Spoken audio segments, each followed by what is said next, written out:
Hey everybody, this is West Virginia Overtime with Sam, and we are going to do a new podcast, and it is AEW Wednesday Night Dynamite.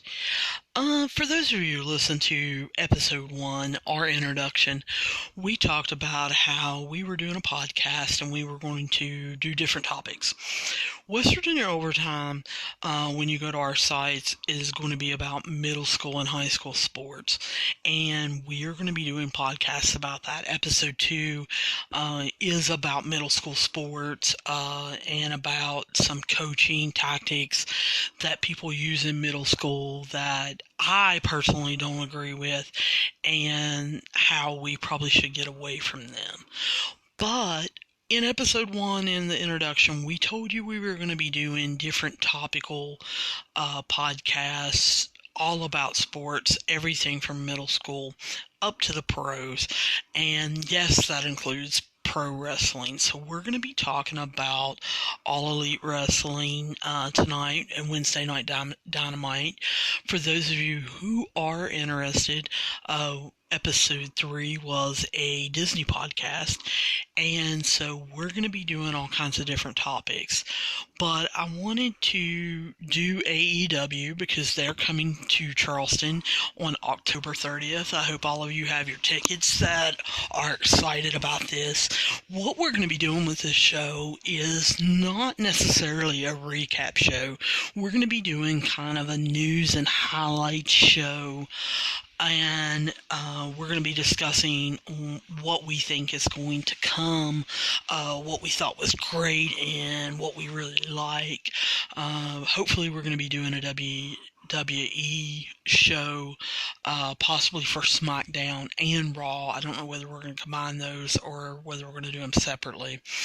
But I know a lot of you guys that are fans of West Virginia Overtime, especially those of you on Twitter, are fans of AEW, so we want to make sure that you guys get a podcast. If you're listening to this on Anchor, down below there should be send us a voice message. If you have any comments, you have any topics, any suggestions, any questions about this podcast, feel free to shoot us a voicemail. Let us know what you're thinking or what you want to ask. If you're listening to this on Apple Podcasts, Google Play, Stitcher, Spotify, or any other podcatcher, what you have to do is you have to go to one of our social media platforms. We are on Instagram, WV Overtime. We have our Facebook page, which is WV Overtime. Or you can hit us up on Twitter, which we're going to be at Overtime WV. And feel free to hit us up in Messenger or DM us or anything like that. Our email is westvirginiaovertime@gmail.com. Feel free to shoot us an email, and we may even read it on the air. We also have the capability now to be able to talk to you guys and set up interviews with you or set up interviews with coaches or whoever. So we may be doing that coming in the future. But we kind of wanted to start this AEW podcast off with some highlights, what's been going on the last couple days. A lot of it concerns WWE. WWE, to me, seems like that they are a little bit on the run. They are finding out that AEW is a little bit of a competition with them. Now, you're going to find out through these podcasts that I'm a big AEW supporter. I think the reason why I am is because I have followed Cody since he was a little kid. Dusty Rhodes was my grandma's favorite wrestler. And anytime that I went down to her house and NWA was on at 6:05 on Saturday, we weren't allowed to talk until it was commercial. She absolutely loved Dusty Rhodes, and I got to see Cody in television and kind of growing up, and then I got to see him on the WWE. So when he broke away, that really caught my attention. Up until then, I'm just going to be real honest with you. I had not followed the independent circuit. I really hate that because I think I have missed out on a lot of great wrestlers. I did not follow New Japan, and I do now more. So we're going to be talking a little bit about New Japan and some of the indie circuits. But up until then, I really had not followed it. So I think that's one of the reasons why I'm so excited about AEW is because all of the new wrestlers that I'm discovering.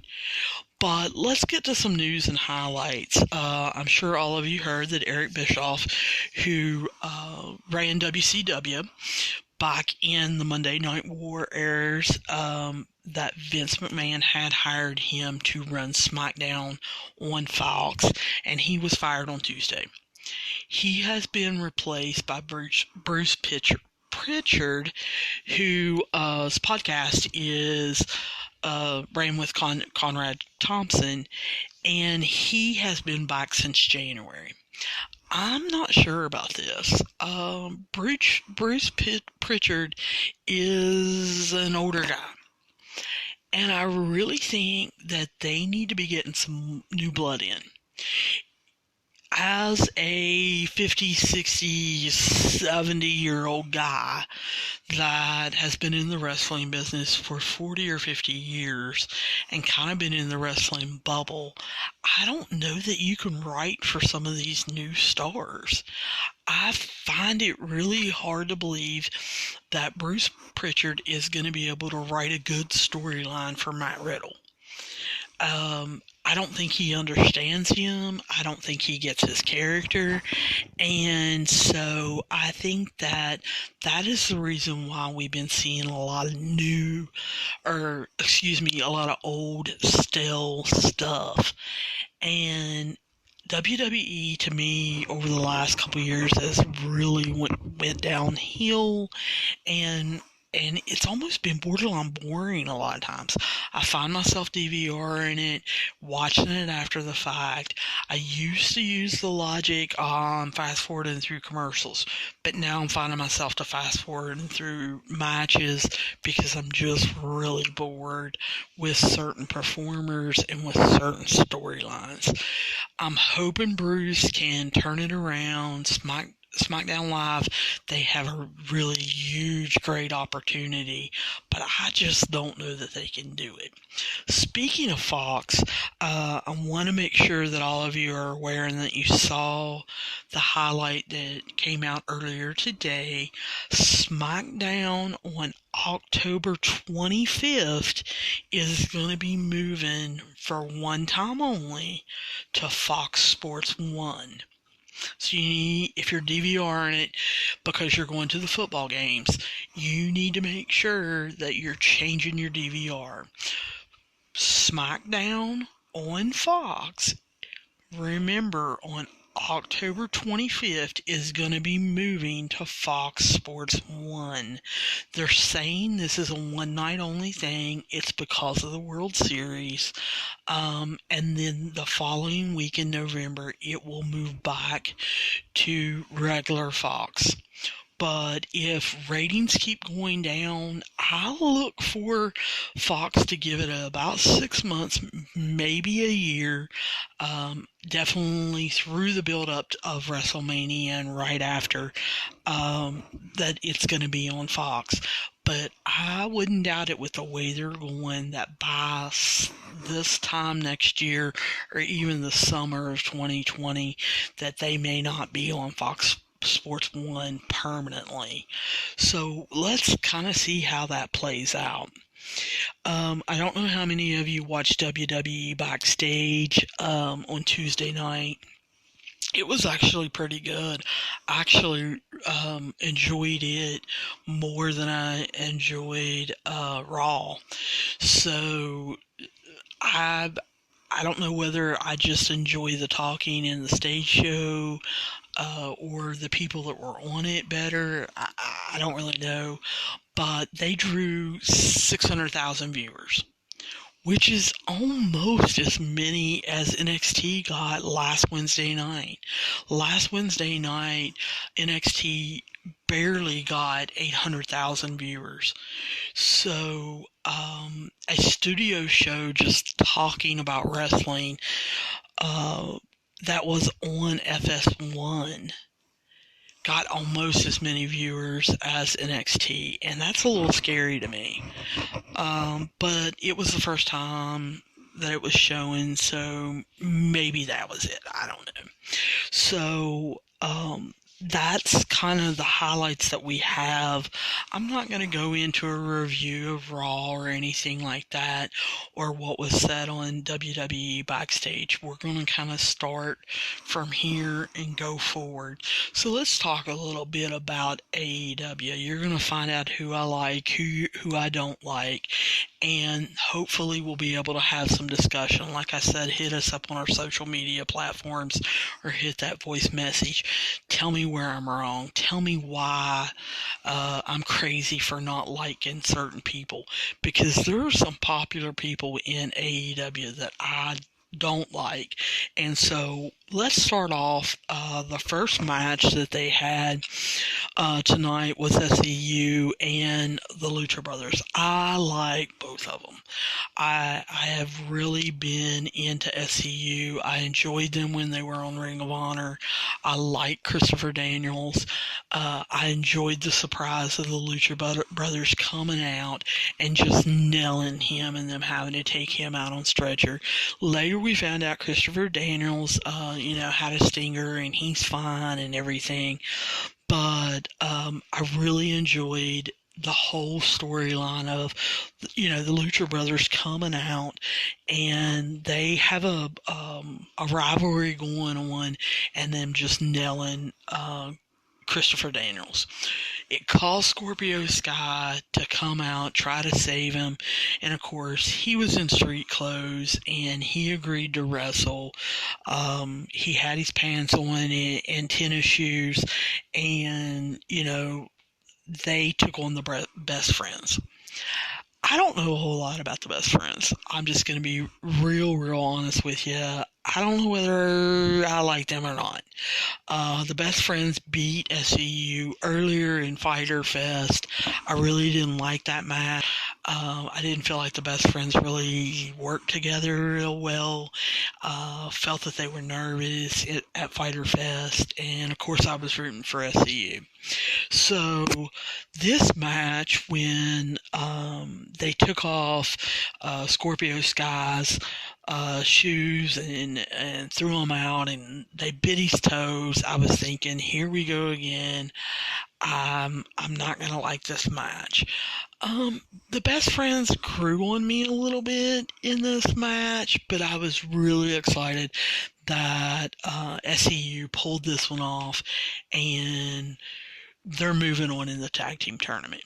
Now, for those of you who don't know, the tag team tournament is going to continue next week in Pittsburgh, but the finals, the actual championship, is going to be decided here in Charleston, West Virginia on October 30th, and I absolutely can't wait. I'm going to be there, and I'm not a big fan of tag team wrestling. I think that's because I was a WWE fan for the last couple years, and they're not big on tag team wrestling. So I'm slowly getting involved in tag team wrestling. So tonight was a struggle. Tonight on Wednesday Night Dynamite, it was tag team overload almost, and there were a lot of tag matches, and I wasn't sure how I was going to react to that, but I did actually kind of enjoy it. So I'm hoping in Charleston, when the championship's there, some teams that I like will at least be there, and I can root somebody on. I absolutely loved Santana and Ortiz coming out.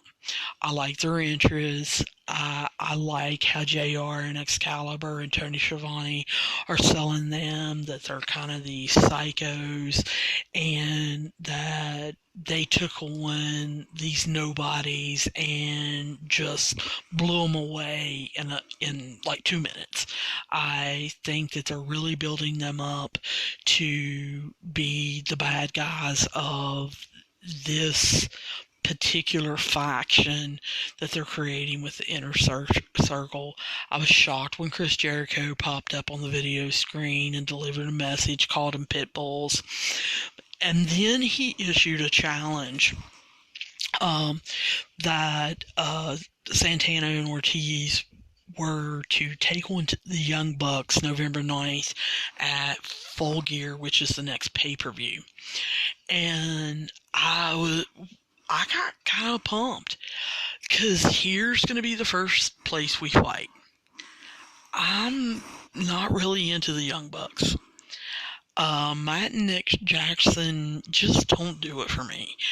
They flippity flop a little too much for me, and they do botch a lot of their spots. I don't know whether it's the camera angles where AEW is new or exactly what's going on there, but there's a lot of times you can see when they're high flying in the air, they're not even coming close to hitting their opponents. And I just don't like their attitudes. I can't get into them. I know they're part of being elite, and they're with Cody, and I should like them, but I just don't. So I really hope that Santana and Ortiz just totally kill them at full Gear. And we'll talk about that, as Full Gear gets closer. We'll do some predictions. Maybe I'll put up some polls on Twitter or ask you guys on Facebook who you think will win or something like that. But as it stands right now, I'm really hoping Santana and Ortiz just totally kill him. I really enjoyed the vignette that Brandy and Cody did. I like Brandy and Cody as a couple. I have followed them, like I said, through their careers. I loved how everybody they brought Diamond Dallas Page on there. They had MGF and Brandy were all talking about how they were afraid that Cody with his meetings would get distracted, and that they had saw a brand new concentration level with him, and that he was really going after this championship with Chris Jericho, and they showed him being focused. But they showed the dual side of him. They showed him in the meetings. They showed him building AEW and really being behind the scenes, but they also showed him working out. They showed him, going through his moves and lifting weights and wrestling and everything. And so I kind of like that dual aspect of Cody. So I got into that vignette. That's one of the few vignettes that AEW has done so far. A lot of the vignettes that they're doing are more out in the arena, in the stadium, or they're in the ring. So this one was kind of pre-produced. I liked it. I liked the different interviews, especially bringing in the old with the new, as far as Diamond Dallas Page and MGF. So I liked that. And then they had the women's match. Wasn't real sure why. Maybe I'm not understanding something. That's something else you can write in or you can talk to me about, because Britt Baker versus Riho, they tagged together last week, and I don't remember them having any problems. Everybody knows Britt Baker wants the world championship, so it does make sense that she would want to go after Riho, but they didn't have any problems tagging together last week to set that up, so it kind of felt like babyface versus babyface.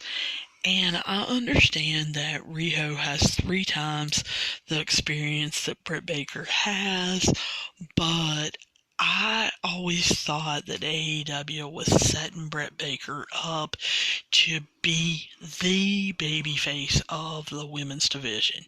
That she was going to be the leader and she was going to be who the audience was going to get to know, her story of her being a full-time dentist and wanting to be a wrestler and bringing her into this. So I was really shocked when she got eliminated in the tournament and Riho won. I know that Riho was brought over by Kenny Omega and is one of his favorites, and he is really taking her under his wing and everything.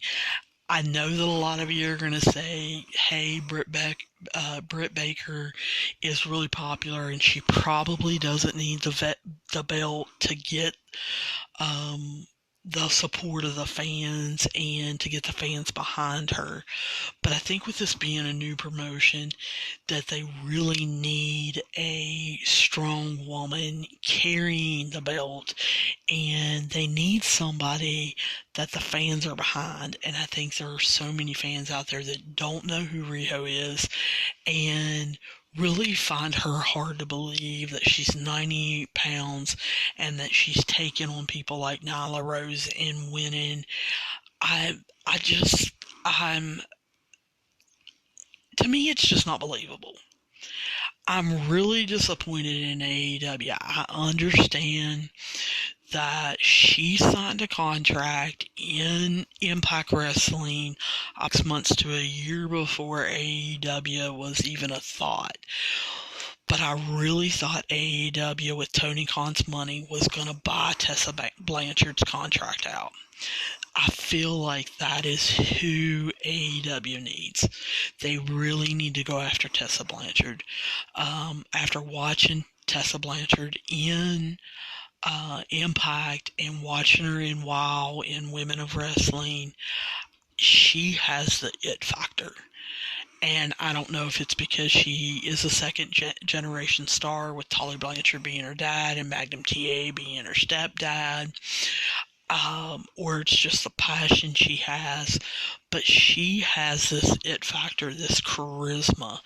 And I think had they been able to get her, that the women's division would have been on fire for AEW, especially with Britt Baker there and Bea Priestley and Brandy trying to wrestle some. I would have loved to see Tessa Blanchard against Nyla Rose. I also think if they would have gotten Tessa Blanchard, they could have brought in some other women. Some other women would have taken them seriously and really came over. So I really worry. I don't know how long Tessa Blanchard's contract is with Impact Wrestling, but I really think that they need to go after her as soon as it's over, or if not, I think they need to try to buy it out and get her to come over. Now, we've got 3 big matches coming up to finish up, and so right now, let's just take a break, take a breather, and we're going to discuss the last 3 matches right after this. Hey everybody, I want to tell you about Anchor. It's what I'm using to make this podcast. I use it not only because it's free, but because it's easy. I can record and broadcast anything and everything right from my phone, or I can use a computer. It allows me to edit things, and it has everything I need just in one place. And not only that, you can make money from your podcasts. But what you have to do is you've got to go download the free Anchor app. Go to anchor.fm just to get started. And then send me a link. I want to hear your podcast. All right, we're back. Let's talk about the final 3 matches and then what's to come. The next match was Jungle Boy and Marco Stunt versus the Lucha Brothers, and again, this was a little bit of a disappointment. since they put Jungle Boy and Luchasaurus as a tag team, I've been kind of interested in that. I've been really excited about Luchasaurus, especially since I saw him in the Battle Royal. I felt that he has the strength. Not real sure about his character. There hasn't been a whole lot of character development discussing why he's a Luchasaurus and what's going on. And he's been partnered with Jungle Boy, which is Luke Perry's son, Jack Perry. Really impressed with Jungle Boy being as little as he is, that he can do the movesets that he does at the young age. Some of them are wild movesets as far as flying around and turning hurricanranas into double hurricanranas and flips, and it's just really impressive. Marco Stunt, I'm kind of on the fence about. Yeah, there are some fantastic things he can do, and he makes them look somewhat cool. But when you actually kind of sit down and think about it, there is no way when he does a Hurricane Rana that he is getting anyone to flip. They're just going to stand there. He does not have enough weight on him to actually get them to move, especially someone like the Lucha Brothers. And so it was really hard for me to suspend belief in this match. I usually try to stay away from the dirt sheets and the news outlets, but I didn't do that today, so I already knew that Luchasaurus was hurt and that he wasn't going to be participating in this match. I didn't know Marco Stunt was going to be his fill-in, actually, until I watched the TV show, though. I was a little disappointed that they didn't get someone else. But it was a pretty, decent match. The Lucha Brothers came out, loved their costumes. I just think that they are extremely exciting. They're very good. They're very technical sound. I just really enjoy them. I did not enjoy this match. I felt like it almost became a flippity flop, high flying match, and that the Lucha Brothers were more becoming mat wrestlers and power wrestlers, and that's not always their style. I wanted them to be able to show off a little bit too.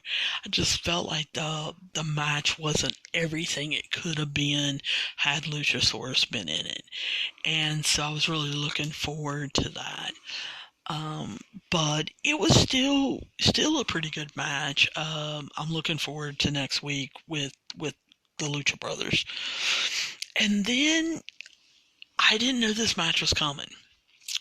We had another tag match, and so when I saw that it was announced at the opening of the show, I was thinking, how is this going to work? This is 4 singles wrestlers, and they're making them tag teams and going to tag them up. I knew there had to be a swerve coming somehow, some way. Wasn't real sure how it was going to happen. So you had Kenny Omega and Adam Page as a team.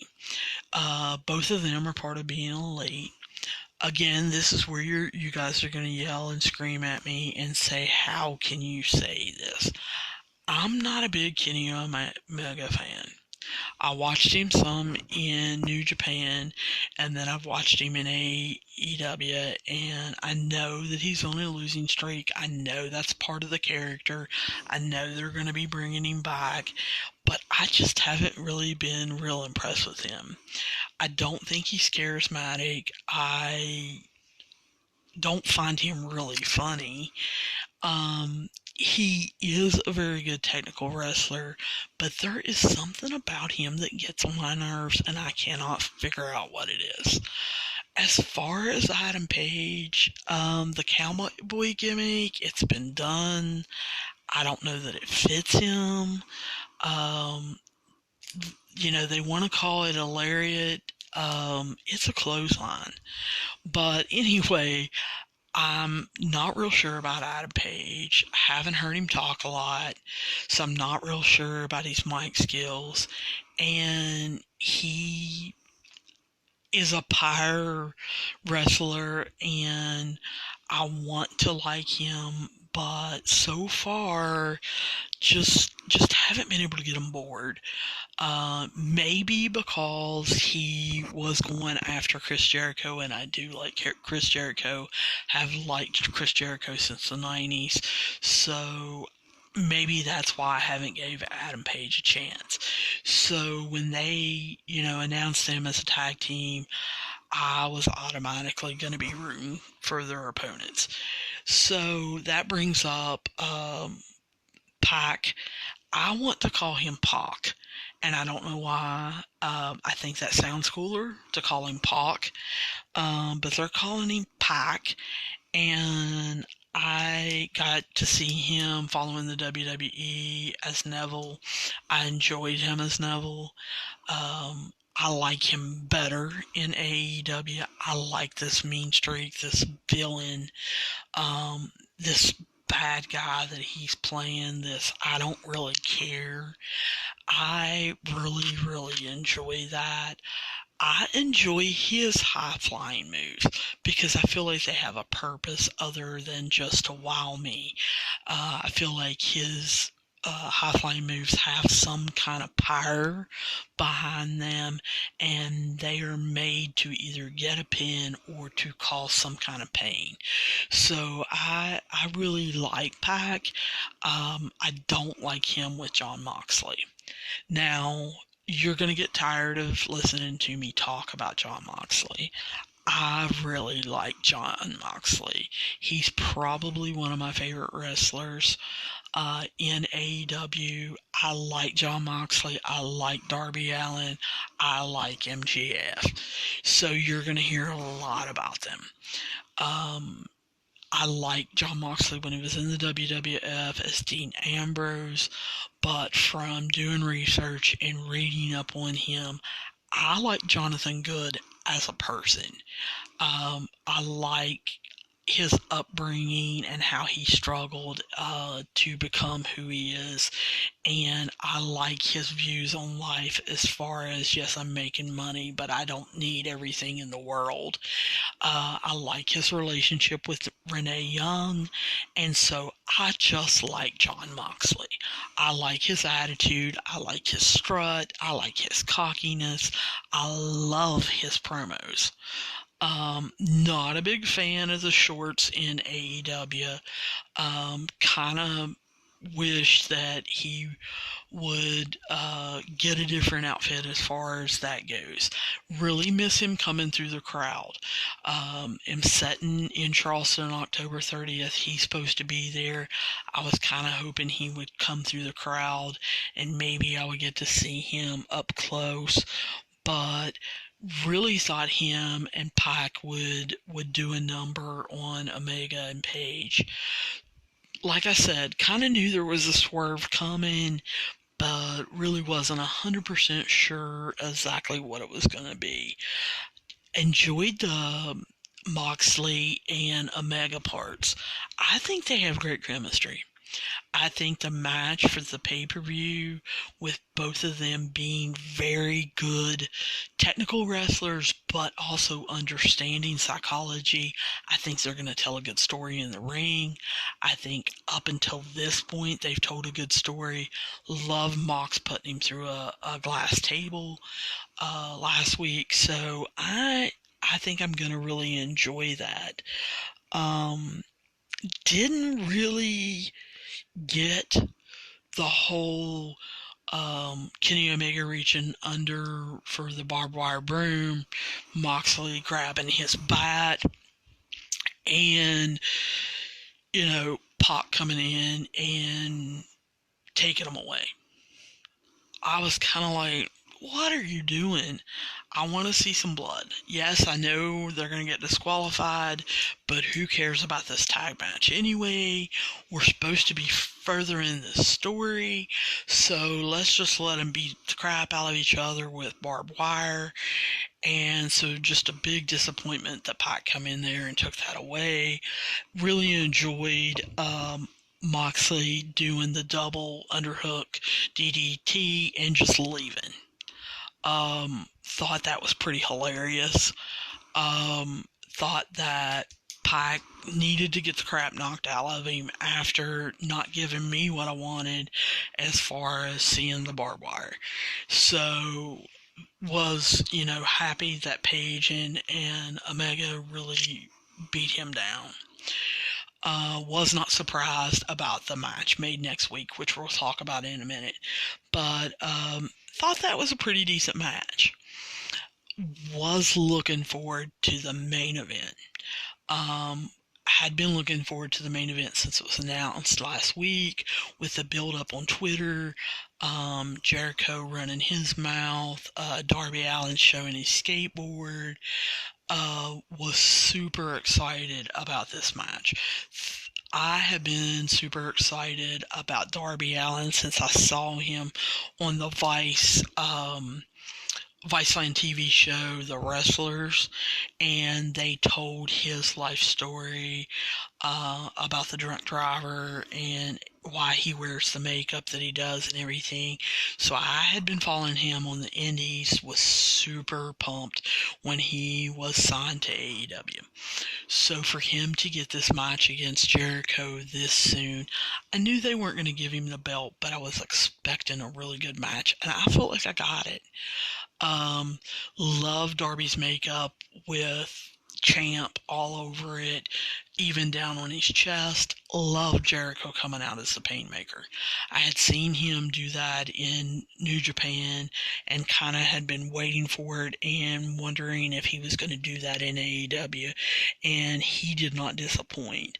Absolutely love this match. Had been disappointed with the Cody match that Darby had back at Fyter Fest because I felt like he sold too much. Felt like he crawled around too much. Felt like, he acted like he was way too tired and everything. He didn't do that this match. Jericho landed some really good blows and he sold them well, but he didn't sell them like he was dying.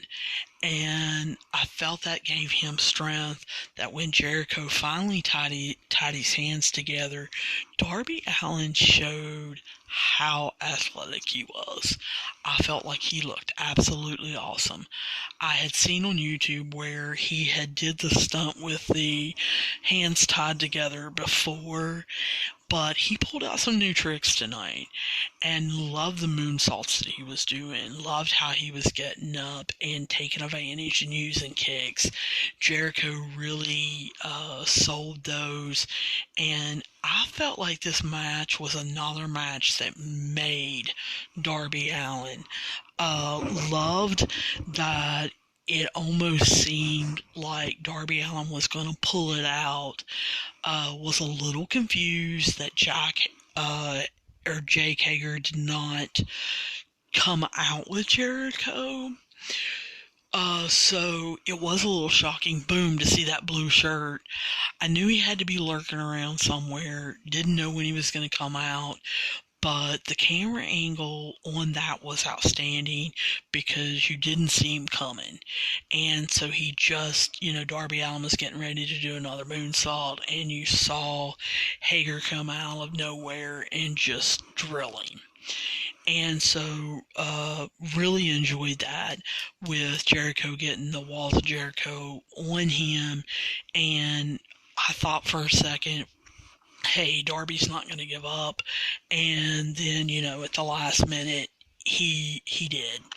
And I really think that cemented the inner circle. especially with Sammy Guevara and Santana and Ortiz coming out with the champagne and squirting it all over the place. Sammy Guevara is another young kid that I'm absolutely in love with. Think that he's got an outstanding future ahead of him. Love that he's cocky as all get out, and I think Jericho is going to mold him. So I love the ending of that with them coming out and really celebrating at the end. So I thought this was a pretty good show. Didn't think it was the best show that they've had so far, but it was a pretty good show. Looked it up. Next Tuesday on AEW Dark. Not going to give the spoilers, but you're going to see Brandon Cutler against Joey Janela. You're going to see Nyla Rose against Leva Bates. I don't know who that is. And you're going to see Cody, Dustin Rhodes, and the Young Bucks against Strong Hearts and Private Party. I'm really looking forward to that dark match. I like it when Cody and Dustin were against each other, but I also liked it when they tagged. And so I am really interested in that, and I am a little interested in Private Party and how they work together. So looking forward to AEW Dark next Tuesday night on YouTube. Next week they're going to be in Pittsburgh for the 23rd, and in case you guys missed it, it's going to be Private Party versus the Lucha Brothers, and I'm hoping the Lucha Brothers pull it off, because like I said, I want to see the Lucha Brothers in Charleston. And then you're going to see SCU versus the Dark Order. I don't know a whole lot about the Dark Order. People tell me that they're a little insane and that they had a different name at one time. I need to do some research on them. But me just being a fan, and I know that I'm going to be going to this show live, I want to see the Lucha Brothers versus SCU. So that I can hear SCU tell me that Charleston, West Virginia is the worst town they've ever been to. So I'm really going to be watching those two matches pretty close next week. And then Jon Moxley versus Pac. I think that's going to be a good match. I wish they would put some kind of stipulation on it. I don't want it to be a street fight or anything like that, but I really wish they would put some kind of stipulation. Right off the top of my head, I can't think of what one could be, but I feel like both of them, with them being bad guys, them being evil, but the crowd kind of likes both of them, that I think with the right stipulation that it could really go over big. Didn't like how they advertised Britt Baker and the Young Bucks for next week, but didn't tell us who they were going to be wrestling. Said they were going to be in action. I know it's Britt Baker's hometown, so look for her to have a big match, probably against Brie Priestley, since that's who she's been arguing and fighting with. It's not going to surprise me if they, with that being her hometown, that they don't do a Brie Priestley match there, and there are some kind of shenanigans that are going on. As far as the Young Bucks being in service next week, I don't know who they're going to take on. I can't off the top of my head think who that could be, but I guess next week Jericho and the Inner Circle must be taking the week off. Because none of them are being advertised. Really weird to me that this is going to be the second week in a row that Cody's not going to be on TV, that Dustin's not going to be on TV, that Sammy Guevara's not going to be on TV, that MJF's not going to be on TV. So maybe some combination of those will be a tag team against the Young Bucks, or somehow they're going to get involved in some shenanigans or something like that. I hope that they all take the week off so that they'll all be in Charleston and be nice and rested up. For those of you so far, what they have for Full Gear, which is the pay-per-view on November 9th, they've got Moxley versus Omega, they've got Jericho versus Cody Rhodes, and they've got the Young Bucks versus Santana and Ortiz. So maybe the Inner Circle next week will be messing with the Young Bucks in Pittsburgh. But Full Gear is already shaping up to be a pay-per-view that I want to see way more than I wanted to see Hell in a Cell from WWE. So that's going to end this podcast with AEW Wednesday Night Dynamite. Probably won't do another wrestling podcast until Friday or Saturday. Probably we'll talk a little bit about SmackDown with the draft happening last week. Hopefully, SmackDown this week will be a reintroduction of everybody that's going to be on SmackDown, and that it'll be a semi-big show. Let's hope.